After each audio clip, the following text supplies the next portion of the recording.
तो आइए question number 5 करते हैं। तो क्वेश्चन नंबर 5 मेरा कह रहा है दोस्तों कि निम्नलिखित समीकरण में एक्स वाई तथा जेड का मान ज्ञात कीजिए। मैट्रिक्स इतना दिया है, इक्वल इतना दिया है।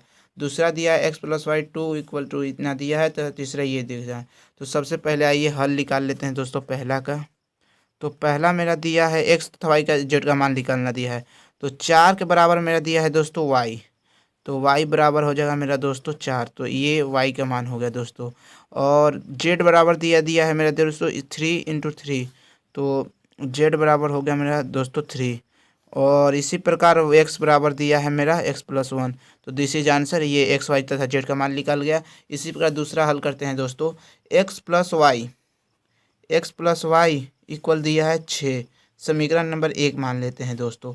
फिर दूसरा दिया है दोस्तों, दूसरा मेरा दिया दोस्तों 5 + z इक्वल टू 5।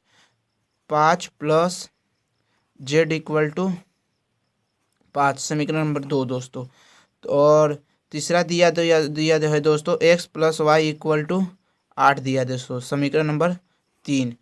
तो समीकरण पहले z का मान निकाल देते हैं समीकरण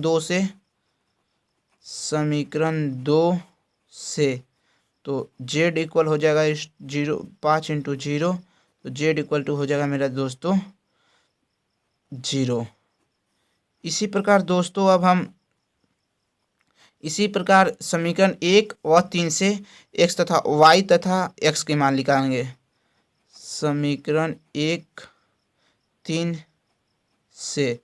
तो 3 को x को इधर भेज देते हैं दोस्तों। y को x को इधर भेज देते हैं दोस्तों।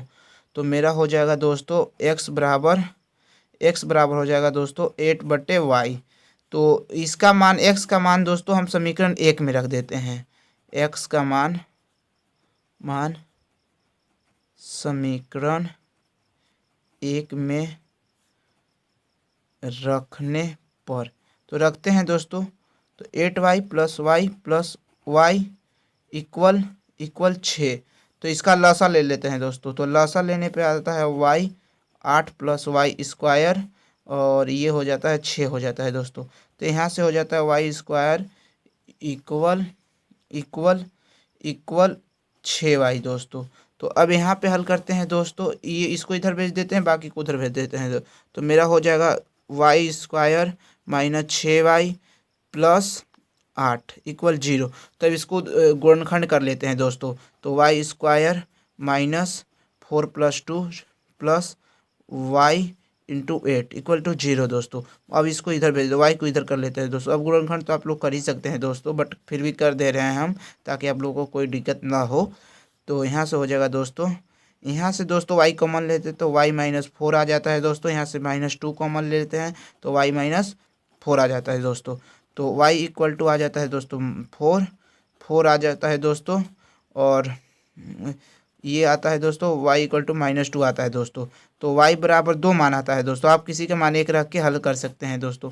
तो 2 आ जाता है दोस्तों। तो यहाँ से हम अब y का मान, यदि y का मान 2 रखते हैं तो मान अलग आएगा। वो ये y का मान 4 रखते हैं तो मान अलग आएगा। तो दोनों को रख के देख लेते हैं दोस्तों।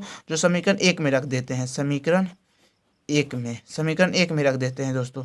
तो 2 रखने पे आता है दोस्तों x इक्वल 6 - 2 x बराबर 4 आता है दोस्तों। और 4 रखने पे आता है दोस्तों x बराबर 2 आता है दोस्तों। तो यही थी आंसर इसका दोस्तों। इसी प्रकार तीसरा मेरा ये कह रहा है दोस्तों, तीसरा ये दिया है कि x + y + z matrix x + y equal to z। तो आइए समीकरण पहले बना लेते हैं दोस्तों। x + y + z equal to 9 दिया है दोस्तों। x + z इक्वल टू दिया है मेरा 5 दिया है। और y + z इक्वल टू 7 दिया है। समीकरण बना लेते हैं। समीकरण 3, समीकरण 2, समीकरण 1। तो x तथा z का मान रख देते हैं, इन दोनों का मान रख देते हैं दोस्तों। तो y का मान मेरा निकल जाएगा। तो x + z मेरा दिया है 5 दोस्तों। तो y + 5 इक्वल टू 9। तो y बराबर मेरा आ जाता है 9 - 5। तो y बराबर आ जाता है मेरा दोस्तों 4। तो अब यहाँ y का मान रख देते हैं समीकरण 3 में दोस्तों। y का मान समीकरण 3 में रखने पर, 3 में रखने पर, तो यहाँ से मेरा y का मान रखेंगे दोस्तों, तो z इक्वल आ जाएगा 7 माइनस 4, तो z बराबर आ जाएगा मेरा 3 दोस्तों। तो अब हमको x का मान निकालना है, तो x का मान समीकरण 2 में रखते हैं, z का मान समीकरण 2 में रखते हैं। z का मान समीकरण 2 में रखने पर, तो x z का मान यहाँ 3 निकाले हैं दोस्तों, तो 3 5, तो x बराबर 5 माइनस 3, x बराबर मेरा 2 आता है दोस्तों। तो यही था इसकी x तथा y का तीनों का मान निकाले दोस्तों। तो आइए क्वेश्चन 7 ये कह रहा है कि यदि समीकरण इतना बराबर इतना से a b c तथा d का मान ज्ञात कीजिए।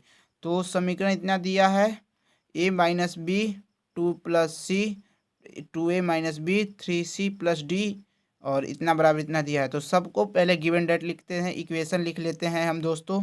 सबसे पहले इक्वेशन लिख लेते हैं गिवन डेट। तो a minus B equal to -1 दिया है, और यहाँ पे दिया है समीकरण नंबर 1 मान लेते हैं, a plus C equal to दिया है मेरा दोस्तों 5, समीकरण नंबर 2 मान लेते हैं।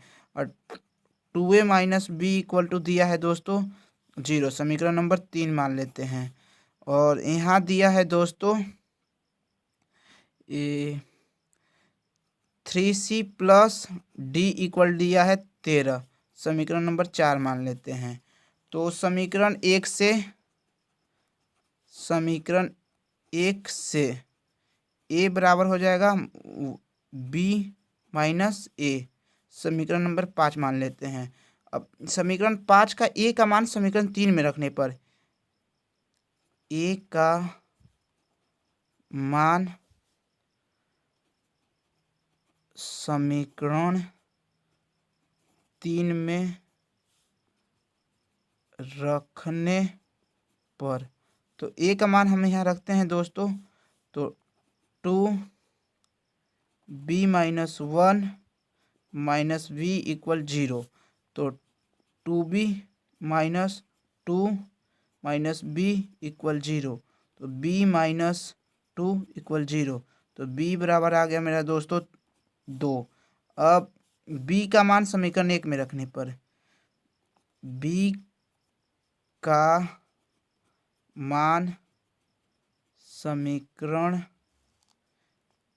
1 में रखने पर, 1 में रखे दोस्तों, तो a माइनस 2 इक्वल -1, तो a इक्वल -1 प्लस 2, a बराबर +1 आया दोस्तों। अब a का मान समीकरण 2 में रखने पर, a का मान समीकरण 2 में रखने पर, तो यहाँ पे 2 × 1 प्लस c इक्वल 5, तो 2c प्लस 5, तो c इक्वल 3 आ गया दोस्तों। अब c का मान समीकरण 3 में रखने पर, c का मान समीकरण 4 में रखने पर, तो 3 × 3 प्लस d इक्वल 13, तो d इक्वल 13 माइनस 9, तो d इक्वल 4। तो यही था जो मान निकला दोस्तों। तो a का मान मेरा आया 1, b का मान आया 2, c का मान आया 3 तथा d का मान आया 4। इसी प्रकार क्वेश्चन नंबर 7 समाप्त होता है। आइए क्वेश्चन नंबर 8 की ओर बढ़ते हैं दोस्तों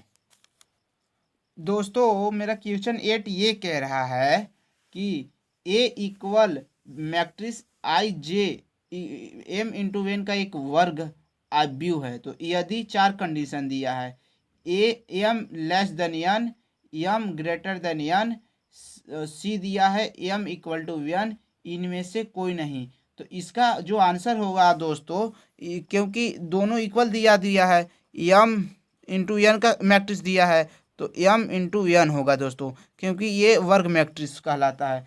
तो इसमें बोला भी है कि एक वर्ग मैट्रिक्स है, तो ये इसका आंसर हो जाएगा, जो होगा दोस्तों सी होगा। दोस्तों क्वेश्चन 9 ये कह रहा है कि x तथा y के पद्धत किन मानों के लिए आव्यूह निम्नलिखित युग्म समान है। तो दोस्तों ये कह रहा है कि किस मान के लिए ये युग्मित समान है। तो देखते हैं दोस्तों, x+3+7 = 0 दिया है, तो यहाँ से तो इसका मान नहीं, युग्म समान नहीं हो सकता, और ये इसके बराबर समान नहीं हो सकता, तो इसलिए भी आंसर नहीं हो सकता दोस्तों, ये भी आंसर नहीं हो सकता है। और तो क्वेश्चन नंबर बी का बी होगा दोस्तों। तो आइए 10 मेरा ये कह रहा है दोस्तों कि 3 × 3 के कोटि के ऐसे आव्यूह की कुल कितनी संख्या होगी जिनकी प्रत्येक प्रविष्टि 0 या 1 है। तो दोस्तों बोला है 0 और 1 के बीच होना दिए, तो लिखेंगे दोस्तों यहाँ पे हम कुल